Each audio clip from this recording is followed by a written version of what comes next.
Apple mango college days నుంచి ఒకరినొకరు ఇష్టపడతారు. పెళ్లి చేసుకుందాము అని అనుకుంటారు. యాపిల్కి ఎవ్వరూ లేరు. మ్యాంగోకి ఆర్మీలోకి వెళ్ళాలి, దేశానికి సేవ చేయాలని చిన్నప్పటి నుంచి చాలా ఆశ. కానీ యాపిల్కి అది ఇష్టం ఉండదు. మ్యాంగో యాపిల్కి చెప్పకుండా తన కల నెరవేర్చుకుంటాడు. మ్యాంగో ఇండియన్ ఆర్మీ ఆఫీసర్గా డ్యూటీలో జాయిన్ అవుతాడు. ఈ విషయం తెలుసుకున్న యాపిల్ చాలా బాధపడుతుంది.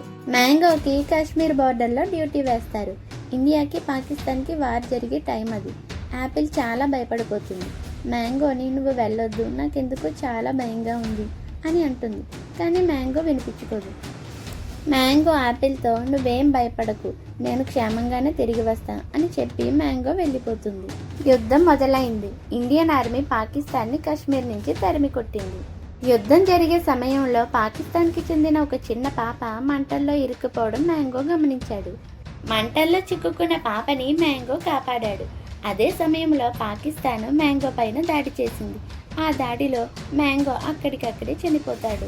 విషయం తెలిసిన యాపిల్కి గుండె పగిలినంత పని అవుతుంది. పాపం చాలా ఏడుస్తుంది. యుద్ధంలోనే కాదు, మానవత్వాన్ని చాటుకోవడంలో కూడా భారత్ ఎప్పుడూ ముందే ఉంటుంది అని నిరూపించి మ్యాంగో వీరమరణం పొందాడు. వీడియో నచ్చితే లైక్ చేసి ఛానల్ని ఫాలో అవ్వండి.